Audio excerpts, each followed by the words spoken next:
بسم اللہ الرحمن الرحیم۔ ایاک نعبد و ایاک نستعین، اللہ تیری عبادت کرتے ہیں اور تیرے سے مدد مانگتے ہیں۔ جہاں تک مجھے پتہ ہے آپ جو دیکھ رہے ہیں یورپ میں لوگ دیکھ رہے ہیں، آج مجھے سن رہے ہیں اور دوسرا انگلینڈ کے اندر، تو میں سب سے پہلے تو آپ سب کو خراج تحسین پیش کرنا چاہتا ہوں کہ جس بھرپور طریقے سے آپ نے یہ جو ملک میں سازش ہوئی ہے اس کے اگینسٹ جس طرح آپ نے پروٹیسٹ کیے ہیں، میں اپنے ملک کی طرف سے آپ کو خراج تحسین پیش کرنا چاہتا ہوں۔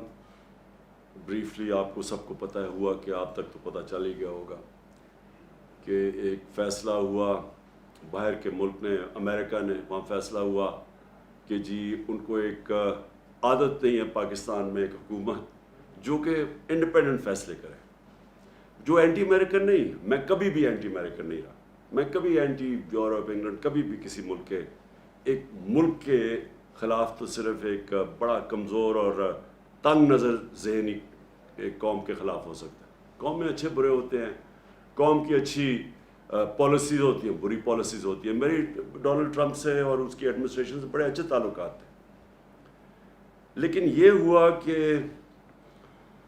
بدقسمتی سے ان کو عادت پڑی ہوئی ہے پاکستان کی، امریکنز کی میں بات کر رہا ہوں، کہ وہاں وہ جو بھی پاکستان سے بات منوانی ہو حکم ہوتا تھا اور یہاں سلوٹ مارا جاتا تھا اور ان کی ہر ان کی خواہش پوری کی جاتی تھی۔ اتنی بری چیز نہ ہو، لیکن اگر ان کے حکم ماننے میں ہمارے پاکستانی قربان ہوتے ہیں، میرا ادھر ان کے ساتھ پرابلم ہے۔ میں وار آن ٹیرر کے اگینسٹ کیوں میں اس کے ایک آواز بولتا رہا، آپ کو پتہ ہے 15 سال میں اس کی مخالفت کرتا رہا، اور افغانستان میں بھی یہ کہتا گیا کہ کبھی بھی یہاں ملٹری سلوشن نہیں ہے۔ تو میں اس لیے کہہ رہا تھا کہ ہمارے ایک سربراہ نے ایک دھمکی کے اوپر پاکستان کو ان کی جنگ کے اندر شامل کر دیا، اور اس سے ہمارے لوگوں کو جو نقصان ہوا، اور آپ یورپ میں اور انگلینڈ میں، مجھے پورا پتہ ہے کہ کیونکہ میرا آنا جانا اوورسیز پاکستانیز کے ساتھ اور انٹریکشن بہت زیادہ رہا۔ پہلے کرکٹ کی وجہ سے اوورسیز پاکستانیز کو میں بہتر جانتا تھا، کیونکہ جدھر میں میچ کھیلتا تھا ہمارے پاکستانی آتے تھے، ضرور اپنی ٹیم کو بیک کرتے تھے۔ اور اس کے بعد شوکت خانم کینسر ہاسپٹل بننا ہی نہیں تھا اگر آپ اوورسیز پاکستانیز میری مدد نہ کرتے، اور اس کے لیے مجھے پھر جدھر بھی پاکستانی کمیونٹیز تھی ان سے میرا انٹریکشن ہوا۔ تو جب یہ وار آن ٹیرر ہوئی، پہلے تو پاکستان کا نہ لینا نہ دینا 9/11 سے، ہمیں اس کے اندر دھمکی کے اوپر وہ ورڈ جنرل مشرف نے اپنی کتاب میں لکھا ہے کہ اس نے ان کا آرمیٹریج ان کا کوئی جو بھی تھا، اس نے دھمکی دی کہ we will bomb you into stone age. Pressure نہیں لے سکا، ایک دھمکی میں ملک کو شامل کروا دیا اس جنگ میں، اور پھر ہم گرتے ہی گئے، ڈیمانڈز ان کی بڑھتی گئی۔ پہلے تو کہا تھا لوجسٹکل سپورٹ دینی ہے، پھر ہم نے پوری اپنی ان کے کہنے پہ فوج بھجوا دی قبائلی علاقے میں، اور اس کے بعد جو پھر پاکستان میں ہوا، آپ یاد رکھیں قبائلی علاقے سے ساری افغان جہاد لڑی گئی تھی۔ جب ہم نے ان کی پہلے مدد کی تھی سوویت یونین کے اگینسٹ، تو ساری جہاد قبائلی علاقے سے لڑی گئی تھی۔ تو قبائلی علاقے کے لوگوں کو ہم نے کہا تھا کہ جہاد بہت اچھی چیز ہے، جب ایک ہمارے ہمسائے ملک میں فورن آکوپیشن ہوئی تو اس کے خلاف لڑنا جہاد ہے۔ اب جب امریکن وہاں پہنچ گئے تو اب ہم انہی لوگوں کو کہہ رہے ہیں کہ ان کے خلاف جہاد تھی، سوویٹس کے خلاف اب دہشت گردی ہے۔ اس کا نتیجہ کیا ہوا؟ کیا وہ روبوٹس تو نہیں تھے؟ ان کو ہم نے پہلے جہاد کے لیے تیار کیا، اور اب ہم کہہ رہے ہیں کہ یہ ٹیررزم ہے، وہ ہمارے خلاف ہو گئے۔ اور پاکستان نے سب سے بھاری قیمت ادا کی امریکہ کی وار آن ٹیرر میں شرکت کرنے کی۔ باقی نیٹو الائز بھی تھے، کسی کوئی یعنی سارے نیٹو الائز اور امریکنز جتنے فوجی اس کے اندر مارے گئے وار آن ٹیرر میں افغانستان اور افغانستان میں، ان ساروں کو سب کو اکٹھا بھی کر لو تو اسے 3 گنا زیادہ پاکستانی فوجی مارے گئے، ہمارے فوجی شہید ہوئے، اور 80,000 پاکستانی جانیں گئی، ملک تباہ ہو گیا۔ تو میرا سارا کنٹینشن یہ تھی کہ ہماری فورن پالیسی ہونی چاہیے پاکستانیوں کے لیے، ہماری بہتری کے لیے. ہمیں اپنے ملک کو قربان نہیں کرنا چاہیے کسی اور کی فورن پالیسی آبجیکٹیوز کے لیے. یہاں پرابلم شروع ہو گیا. تو اب پھر چائنا کے اوپر بھی ہم چاہتے، ہمارا نیبر ہے، ہمارے اچھے تعلقات ہیں، ہم چاہتے تھے کہ آگے رائزنگ پاور ہے، ہمارا انٹرسٹ ہے کہ ہمارے ان سے اچھے تعلقات ہوں. ادھر بھی پرابلم آیا.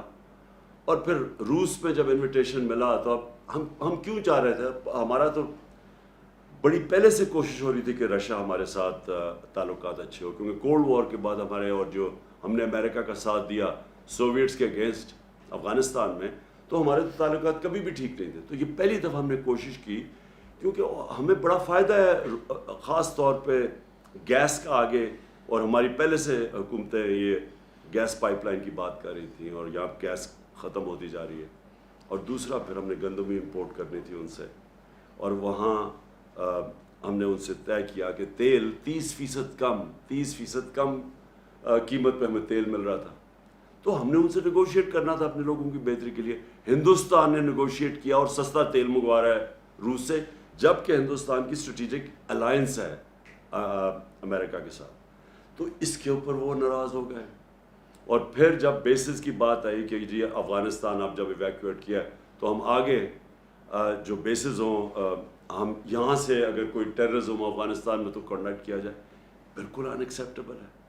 ہم پہلے 80,000 لوگ مروا بیٹھے، کسی نے اپریشیٹ نہیں کیا، بلکہ افغانستان کو کئی ان کے پولیٹیشنز نے بلیم کیا کہ پاکستان کی وجہ سے ہم افغانستان میں کامیاب نہیں ہوئے. یعنی اتنا بڑا جھوٹ کہ ہماری وجہ سے کامیاب نہیں ہوئے. تو پہلے ہمیں بلیم بھی کیا، ہمارا اپریشیٹ بھی نہیں کیا، ہمارے ملک کی بھی تباہی ہو گئی، قبائلی علاقہ اجڑ گیا. اور اب کہہ رہے ہیں کہ پھر سے ہمیں بیسس، تو میں نے تو کبھی نہیں ماننا تھا. ادھر سے پرابلم شروع ہوئے. اور اس کے بعد وہاں سے یہ سازش تیار ہوئی. یہاں مل گئے ہمارے میر جعفر اور میر صادق. انہوں نے پوری طرح ان کے ساتھ یہ گیم پلان بن گیا. یہ مجھے اس کا انڈیکیشن ہو گئی تھی پچھلی جولائی کے اندر، جولائی اگست میں سمجھ گیا تھا کہ کچھ ہو رہا ہے. اور پھر یہ یہاں سے ان کے ساتھ مل کے یہاں پھر ان کے ساتھ یہ جو ہمارے پولیٹیکل یہ جو 30 سال سے اس ملک کے اوپر بیٹھے ہوئے تھے چوری کرتے ہوئے، جن کے اوپر کرپشن کیسز تھے، جو عدالتوں میں ڈریگ کیے گئے، اور یہ بھی منصوبے کے تحت ان کو کنوکٹ نہیں کیا گیا. یہاں بھی طاقتور فورسز بیٹھی ہوئی تھی جو کہ ان کو کنوکٹ نہیں ہونے دے رہے تھے، کیونکہ ان کے پاس، ان کو تو اوپن اینڈ شٹ کیسز ہے، اور 95% کیسز ہمارے سے پہلے کے بنائے ہوئے ہیں ان کے اوپر. تو ان کے یہ یہاں مل کے ہمیں پتہ کیسے چلا، امریکن ایمبیسی میں ان کی فریکوینسی بڑھ گئی ان سے ملنے اپوزیشن پولیٹیشین سے، ہمیں وہ ساری انڈیکیشن تھی. اور پھر جو ہمارے 4-5 جو تھے بیک بینچرز جو خوش نہیں تھے ہماری پارٹی سے، ان کو امریکن ایمبیسی بلا کے میٹنگز کرنی شروع کر دی. اب دیکھیں ایمبیسیز کا کام تو فورن پالیسی ہوتا ہے، ان کا کیا کام ہے کہ ہمارے ڈسیڈنٹس جو کہ خوش نہیں ہیں ان سے میٹنگ شروع کر دی. اور انہوں نے جب یہ پھر یہاں جب نو کانفیڈنس ہوا تو سب سے پہلے ان لوگوں نے جا کے لوگوں کو، ہمارے لوگوں کو خریدا اور توڑا، اور یہ گو بٹوین بنے جنہوں نے امریکن ایمبیسیز میں جا کے میٹنگز کی ان کے ساتھ. تو اس کے بعد کیا ہوا، 7 مارچ کو ہمارے ایمبیسڈر کو بلاتے ہیں، اس کو ایک ڈونلڈ لو، ایک انڈر سیکرٹری آف اسٹیٹ، وہ جا کے دھمکی دیتا ہے. اور میں یہ آپ صرف کہنا چاہتا ہوں کہ کتنی بڑی توہین ہے 22 کروڑ لوگوں کی، کہ امریکن آفیشل جا کے ہمارے ایمبیسڈر کو کہتا ہے کہ اگر تم نے عمران خان کو اس میں کامیاب ہونے دیا، یہ جو نو کانفیڈنس پوشن ہے، اگر یہ کامیاب ہوگی اور اگر یہ کامیاب ہوگی اور عمران خان ہٹ گیا تو پاکستان کو معافی دے دی جائے گی. کس چیز کی معافی ابھی نہیں پتا، کیا ہم نے جرم کیا ہے اس کا نہیں پتا، لیکن معافی دے دی جائے گی. لیکن اگر عمران خان بچ گیا تو پاکستان کے لیے کانسیکوینسز ہوں گے. ڈائریکٹ نام لے کے ہمارے ایمبیسڈر کو کہہ رہا ہے. اور یہ سوچ لیں کہ وہ فورن آفس میں ہے، میں ہوں پرائم منسٹر، تو یہ کس کو دھمکی دے رہا تھا وہ. اور اگلے دن جس کو بھی دھمکی دی، اگلے دن نو کانفیڈنس موشن ٹیبل ہو جاتی ہے پارلیمنٹ میں. اور اس کے بعد یہ سارے ہمارے لوگ بھی یہ جو لوٹے ہیں یہ جا کے بکنا شروع ہو جاتے ہیں سندھ ہاؤس میں، اور ہمارے الائز بھی ایک دم پیچھے ہٹ جاتے ہیں. تو تو پوری سازش کی گئی اور اس سازش کو کامیاب کروایا گیا یہاں سے. ہمارے میر جعفر اور میر صادق ملے ہوئے تھے سازش میں, اور اس کے بعد گورنمنٹ جب گری, اور وہ سب کو پتہ ہے اس کے بعد کیا ہوا. 12 بجے عدالتیں کھلیں اور وہ جو سارا ہاتھ باندھ کے ہمیں بالکل آئسولیٹ کر کے تو یہ گورنمنٹ ہٹائی گئی. لیکن جو اصل سازش, اس سے بھی بڑی سازش ہے, وہ یہ ہے کہ چلیں اگر ہٹائی دینا تھا گورنمنٹ کو تو چلیں کوئی ایسے لوگ لے آتے جن میں شاید کوئی اہلیت ہمارے سے زیادہ اہلیت ہوتی, کوئی ان کے پاس کوئی گیم پلان ہوتا. پاکستان کا کرپٹ ترین مافیا کو ہمارے ملک کے اوپر مسلط کر دیا. شہباز شریف کے اوپر اور ان کی فیملی پہ 40 ارب روپے کے انڈر ٹرائل کیسز ہیں, انکوائری سٹیج پہ کیسز ہیں, اور نواز شریف اور اس کی بیٹی کنوکٹ ہو چکے ہیں. اس خاندان کو اوپر لا کے ملک پہ بٹھانا. باپ جو ہے شہباز شریف وہ بھی ضمانت پہ, بیٹا جو اس کا ہے حمزہ شریف جو ہر چھوٹے چھوٹے پیسے پکڑتا تھا, جو ان کے اوپر اوپن اینڈ شٹ کیس ہے. 16 ارب کا جو ایف آئی اے کا کیس ہے وہ اتنا سیدھا کیس ہے کہ نوکروں کے نام پہ پیسے لیے انہوں نے اور اس کے بعد فیملی ممبرز پہ ڈسٹریبیوٹ ہو گئے. نیب کے اندر کیس, ٹی ٹی کا کیس کیا ہے کہ یہاں سے پیسے پکڑتے تھے, اس کے بعد ہنڈی حوالے سے ملک سے باہر بھجواتے تھے, اور پھر فیک نام کے اوپر ریمیٹنسز دکھا کے پاکستان میں پیسہ لے کے آتے تھے. تو یہ کیسز جن کے پڑے ہوں, اور آپ یورپ میں اور انگلینڈ میں جو دیکھ رہے ہیں, مجھے آپ بتائیں کہ کسی بھی الیکشن میں اجازت دی جائے گی اس طرح کے لوگوں کو الیکشن لڑنے کی؟ تو ہمارے ملک میں, اپنے ملک میں ان کے کیا مورالٹی ہے اور ایکسپیکٹیشنز ہیں پبلک ریپرزینٹیٹیو سے. ہمارے ملک میں پرائم منسٹر مسلط کر دیا ایک کرپٹ ترین آدمی, اور اس کے ساتھ سارا ایک کرپٹ ترین ٹولہ جو انٹیریئر منسٹر ہے. امیجن کرو جس کے نیچے انٹیریئر منسٹری ہے, ان کا اپنا وزیر نون لیگ کا کہتا ہے اس نے 18 قتل کیے ہوئے. ان لوگوں کو ہمارے اوپر بٹھایا. میں سمجھتا ہوں کہ یہ اس سے بھی بڑی سازش ہے. آپ نے اگر ملک کو تباہ کرنا ہے تو چوروں کو ملک کے اوپر بٹھا دیں. آپ نے ایک فیکٹری کو تباہ کرنا ہے تو ایک کرپٹ آدمی کو فیکٹری کا مینیجر بنا دیں, فیکٹری بند ہو جائے گی آپ کی. تو ملک جس کے 22 کروڑ کا ملک, اس کے اوپر ان لوگوں کو بٹھانا, میں سمجھتا ہوں کہ یہ صرف یہ نہیں کہ ہمارے خلاف سازش ہے ملک کی فیوچر کے لیے, بٹ یہ توہین بھی ہے ہماری. اور اس لیے مجھے بڑی خوشی ہوئی کہ جس طرح آپ سب نے نکل کے پروٹیسٹ کیا اور بتایا یہ ان ایکسیپٹیبل ہے. میں اس لیے آپ کو خاص طور پہ آج خراج تحسین پیش کرتا ہوں. میں اوورسیز پاکستانیز کو اس لیے ویلیو کرتا ہوں کیونکہ میں اتنی دیر اوورسیز پاکستانی رہا ہوں. میں اپنے 18-20 سال کرکٹ کھیلتا تھا تو باہر ہی ہوتا تھا پاکستان کے, اور میری انٹریکشن, اور میں اپنے ایک یعنی میں پاکستانی بھی تھا اور اوورسیز پاکستانی بھی تھا. دیکھیں جو اوورسیز پاکستانی ہیں نا, ان کے اندر 2 بڑی امپورٹنٹ کوالٹیز ہیں. ایک اسپیشلی یورپ اور انگلینڈ کے اندر آپ نے ڈیموکریٹک سسٹمز کو فنکشن ہوتے دیکھا, آپ نے اداروں کو چلتے دیکھا.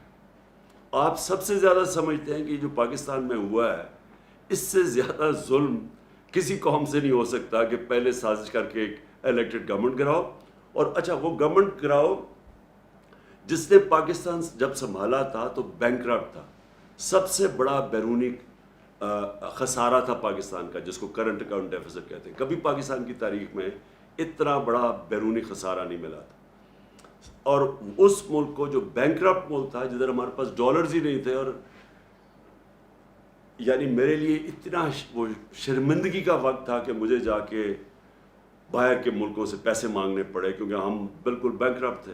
ہاتھ پھیلانے پڑے اور شرم آتی تھی کہ لوگوں سے ہم پیسے مانگ رہے ہیں کیونکہ ہمارے پاس تو ریزروز ہی ختم ہو گئے تھے. ہمارے پاس تو 2 ہفتے کی امپورٹس کے لیے پیسہ ہی نہیں تھا, ہم ڈیفالٹ کرتے جا رہے تھے. تو وہ ملک ہمیں جب ملا, اور مجھے بڑا فخر ہے کہ اس کے باوجود کہ ہمارے دوسرے سال پہ کرونا نے ہٹ کیا پاکستان کو, کرونا وائرس نے, اور آپ کو سب کو پتہ ہے انگلینڈ میں, یورپ میں کیا اس کا امپیکٹ پڑا ہے. آپ یہ سمجھیں کہ یہ ہمیں باتیں کرتے ہیں اہلیت کی, کہ پاکستان وہ ملک تھا جس دنیا میں ریکگنائز ہوتا ہے کہ سب سے بہترین طریقے سے ہم نے کرونا کو مینیج کیا. ہم نے اپنی اکانومی بچائی, اپنے غریب لوگ بچائے, اور پھر لوگوں کو کرونا سے بچایا. آپ یہ سوچیں کہ ہمارے ٹوٹل 31,000 لوگ بدقسمتی سے جو کرونا کے اندر گئے. ہندوستان میں جو لیٹسٹ ان کی اب جو فگرز ریوائز فگرز آ رہی ہیں، 50 لاکھ سے اوپر لوگ ان کے مرے. 50 لاکھ سے اوپر، 50 لاکھ سے کوئی یعنی 55 لاکھ تک ان کے لوگ مرے، جو لیٹسٹ فگرز ابھی آ رہی ہیں. اسی دور اور ان کی اکانومی 7% گرو کر رہی تھی، -7 پہ چلی گئی. ہماری اکانومی تھی 0.2% پہ، اور ہم نے جس طرح کرونا ہینڈل کیا، ہماری تیسرے سال میں 5.6% گروتھ ریٹ تھی جو IMF نے لے کے آئے. تو 0.2 سے اوپر اکانومی بھی بچی. ہم نے اپنی انڈسٹری کو بوسٹ دیا. ہماری ریکارڈ ایکسپورٹس تھی، ہماری ریکارڈ ریمیٹنسز آپ کی وجہ سے، کیونکہ ہم نے کوشش پوری کی کہ اوورسیز پاکستانی کو انکریج کرے کہ بینکنگ چینل سے. 31 ارب ڈالر کی پاکستان میں ریمیٹنسز آئیں، جو ریکارڈ ہے. ہمارا جو ڈیجیٹل روشن ڈیجیٹل پاکستان تھا، اس سے آپ نے اس کے ذریعے اٹریکٹ کیا ہم نے پیسے. ہماری ٹیکس کلیکشن پاکستان کی تاریخ کی ریکارڈ تھی.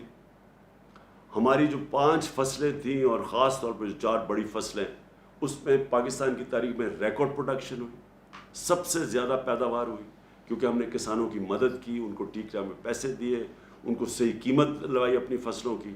کبھی اتنا پیسہ ہمارے کسانوں کے پاس نہیں گیا جو 60% پاکستان ہے. اور ہماری جو انڈسٹری جو کارپوریٹ پروفٹس تھے وہ ریکارڈ ہوئے. یعنی ملک کو تب انہوں نے ہماری گورنمنٹ گرائی جب اصل میں ملک سارا IMF کہہ رہا ہے سسٹینیبل گروتھ کے اوپر چلا گیا تھا. یہ بھی سازش تھی.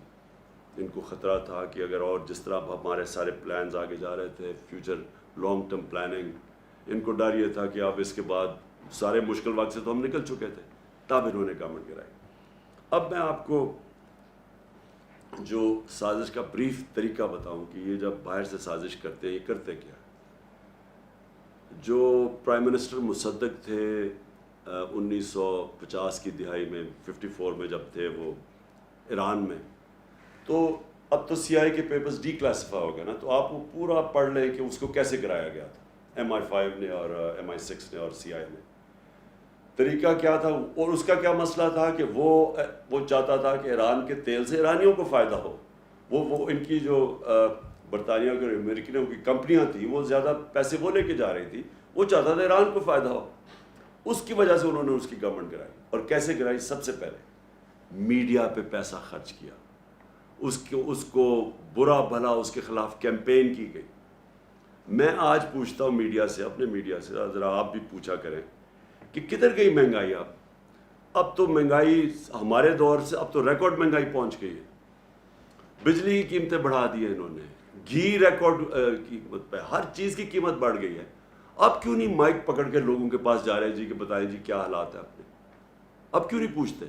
ہمارے تھوڑا سا اتنا سا قیمت بڑھتی تھی، جا کے مائک پکڑ کے لوگوں سے کہتے تھے جی دیکھیں گورنمنٹ نے تباہ کر دیا. کدھر ہے نیا پاکستان؟ پیسہ چلا تھا اس کے اوپر.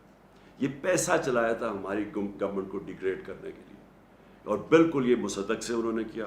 پھر انہوں نے پیسہ چلایا اس کی اپنی پولیٹیکل پارٹی کے پولیٹیشنز پہ، جو ہمارے پہ پیسہ پہ، یہ سندھ ہاؤس میں جو نیلام گھر بنا ہوا تھا، پیسہ چلا تھا ان کے اوپر.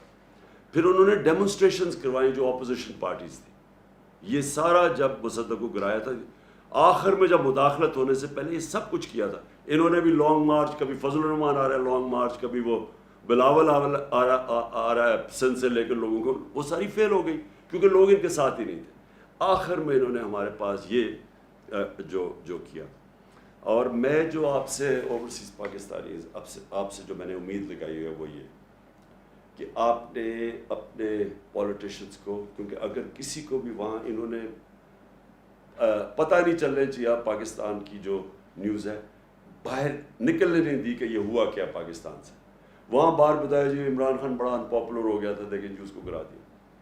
انہوں نے کوئی یہ نہیں بتا رہا کہ ہمارے پاس وہ جو میں نے اس کو ڈی کلاسیفائی کر کے وہ جو ڈاکیومنٹ ہے جو سائبر ہے، جو مراسلہ ہے، جو ہمارے ایمبیسڈر نے بھیجا، جو 2 دفعہ نیشنل سیکورٹی کونسل کے سامنے پریزنٹ ہوا، جس کے اندر واضح یہ ساری چیزیں ایمبیسڈر نے خود کنفرم کیا کہ کہ کس طرح کی دھمکی دی گئی تھی، اور پتہ تھا ان کو کہ نو کانفیڈنس موشن آ رہی ہے، اور ان کو اور اس کے اوپر دھمکی دے کے اس کو کامیاب کرنا ہے.